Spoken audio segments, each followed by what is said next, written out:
اعوذ باللہ من الشیطان الرجیم بسم اللہ الرحمن الرحیم اذ تصعدون ولا تلوون على احد والرسول يدعوكم في اخراكم فاصابكم غما بغم لكي لا تحزنوا على ما فاتكم ولا ما اصابكم والله خبير بما تعملون. صدق اللہ علیہ.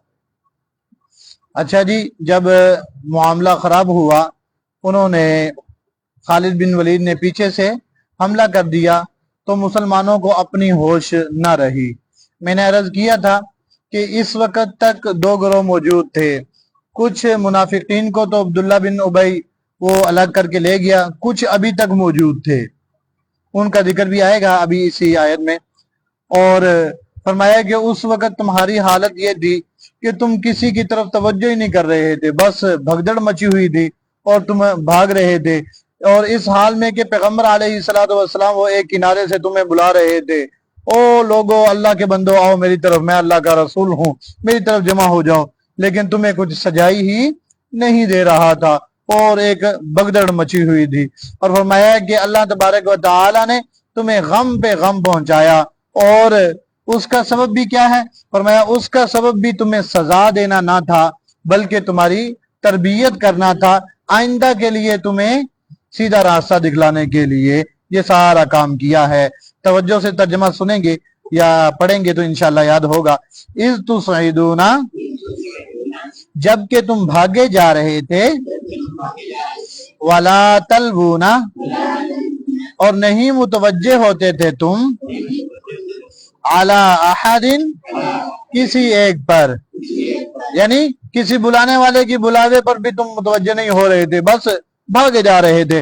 والرسول یدعوکم، اور رسول اللہ صلی اللہ علیہ وسلم بلا رہے تھے تمہیں، یدعوکم، بلا رہے تھے تمہیں، فی اخراکم، ایک کنارے سے، یعنی ایک جانب سے آپ صلی اللہ علیہ وسلم تمہیں کیا کر رہے تھے؟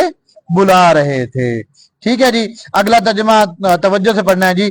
فَأَصَابَكُمْ، پس پہنچایا تمہیں، غمًا بغم،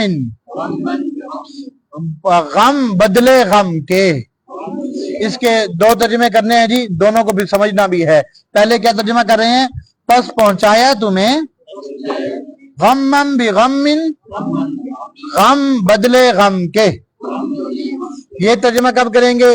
جب اس کا مطلب یہ ہوگا کہ تم نے نبی کریم صلی اللہ علیہ وسلم کو غم پہنچایا، ان کی بات نہیں مانی، اپنی رائے کو ان کی رائے پہ ترجیح دے کہ تم آگے، تو اللہ تبارک و تعالی کیونکہ پیغمبر کے ساتھ ہے تو اللہ نے تمہیں اس غم دینے کے بدلے میں اللہ نے تمہیں غم پہنچایا. غم بدلے غم کے، تم نے نبی کو غم پہنچایا، اللہ نے تمہیں غم پہنچا دیا. اب دوسرا ترجمہ کریں جی. فَأَصَابَكُمْ، پس پہنچایا تمہیں، غمًا بغم، غم بالائے غم، غم پر غم. اس کا کیا مطلب ہے کہ تمہیں اللہ تبارک و تعالی نے غم پہ غم پہنچایا، ایک کے بعد دوسرا غم. کیا مطلب کہ پہلا غم کیا ہے کہ نبی کریم صلی اللہ علیہ وسلم زخمی ہو گئے اور مسلمانوں کی فتح جو ہے وہ عارضی طور پہ شکست میں تبدیل ہو گئی. اس کے بعد کئی صحابہ شہید ہو گئے، کسی کا بیٹا، کسی کا بھائی، کسی کا باپ، کسی کے رشتہ دار، تو کئی صحابہ، 70 صحابہ شہید ہو گئے. اور پھر سب سے بڑی جو مصیبت ہے وہ شماتت اعداء کے منافقین کیا کہیں گے ان کو جا کے؟ وہ کہیں گے ہاں لڑائے ہو، ہم نے نہیں کہا تھا کہ یہاں بیٹھ کے لو، ہماری بات نہیں مانی نا، اب چکھ لیا مزہ، 70 شہید کروا دیے. اللہ اکبر. تو یہ ساری تکالیف غم بالائے غم، غم بالائے غم، دونوں ترجمے ٹھیک ہیں، جو بھی کر لیں. پہلا کیا تھا؟ غم بدلے غم کے. اس صورت میں کیا مطلب ہوتا ہے جی کہ تم نے پیغمبر کو غم پہنچایا، اللہ نے تمہیں اس کے بدلے میں غم پہنچا دیا. اور دوسرا کیا ہے جی؟ غم بالائے غم، کہ تمہیں غم پہ غم پہنچایا، ایک کے بعد دوسرا، دوسرے کے بعد. کوئی ایک غم نہیں بلکہ غموں کا ہجوم، میرے گھر میں غموں کا ہجوم ہو گیا ہے. اللہ اکبر. کیوں؟ آگے وجہ بھی دیکھیں. لِكَيْ لَا تَحْزَنُوا، تاکہ تم نہ مغموم ہو جاؤ، آئندہ کے لیے. سبحان اللہ. فرمایا یہ بھی علاج ہے، سزا نہیں ہے. میں حیران ہوتا ہوں کہ قرآن مجید صحابہ کی سائیڈ لے رہا ہے، قرآن مجید صحابہ کی صفائیاں دے رہا ہے. فرمایا یہ بھی سزا نہیں ہے، لِكَيْ لَا تَحْزَنُوا، اس لیے تمہیں غم پہ غم پہنچایا تاکہ تم آئندہ کے لیے غم نہ کرو. کیا مطلب ہے آئندہ کے لیے تم غم نہ کرو؟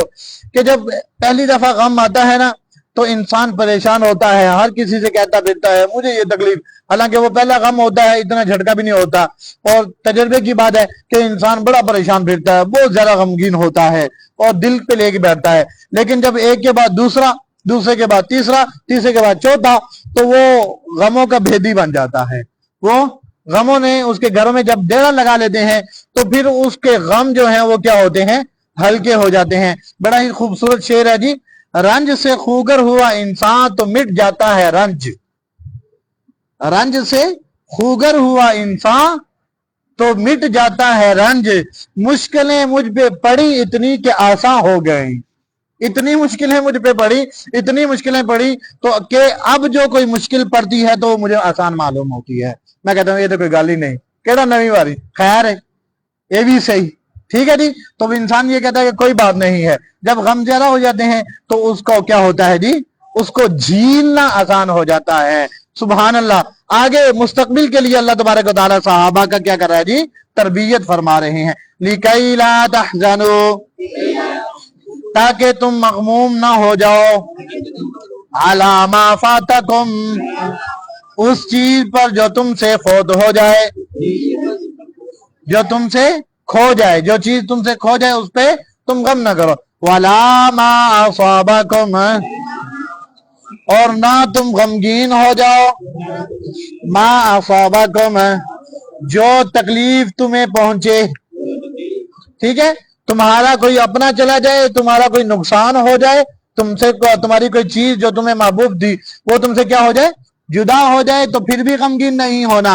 وَلَا مَا أَصَابَكُمْ، اور جو تمہیں پہنچے، کوئی غم پہنچے، کوئی تکلیف پہنچے، کوئی پریشانی مصیبت آئے، پہاڑ ٹوٹ پڑے، تو اس پر بھی تمہیں غمگین نہیں ہونا. واللہ، اور اللہ تبارک و تعالی، خبیرن، خوب خبر رکھنے والا ہے، بما تعملون، جو تم کر رہے تھے. صدق اللہ العظیم. الحمدللہ رب العالمین، الصلاۃ والسلام علی رسول النبی الکریم.